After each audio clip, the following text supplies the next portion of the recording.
விநாயகர் கோவிலுக்கு சென்றால் மக்கள் ஏன் தோப்புக்கரணம் போடுகிறார்கள் தெரியுமா? ஒரு நாள் கணேசர், அம்மா நான்ம மாமா வீட்டுக்கு செல்ல வேண்டும் என்று பார்வதி தேவியிடம் அடம் பிடித்தார்.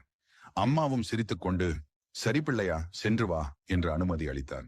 மிகுந்த சந்தோஷத்தோடு கணேசர், விஷ்ணுவும் லட்சுமி தேவி இல்லத்திற்கு சென்றார். அவர்கள் அவரை கட்டி பிடித்து பல பல இனிப்புகளும் கொடுத்து பாசத்தோடு விளையாடச் செய்தனர். சிறிது நேரம் கழித்து விஷ்ணு தன் சுதர்சன சக்கரத்தை அருகில் வைத்து தூங்கினார். அப்போது கணேசர் அதை பார்த்து, அடடா, என்ன பளபளக்கும் அழகு, சாப்பிட்டால் எப்படி இருக்கும் என்று நினைத்து துதிக்கையால் எடுத்து வாயிலே போட்டார். அதே நேரத்தில் அரக்கர்கள் பூமியை தாக்க தேவர்கள் அனைவரும் ஓடி வந்து விஷ்ணுவிடம் உதவி கேட்டனர். பதறிய விஷ்ணு எழுந்து பார்த்தார். சக்கரம் இல்லை. அவர் கவலையுடன், சுதர்சனா, எங்கே போனாய் என்று கூவினார்.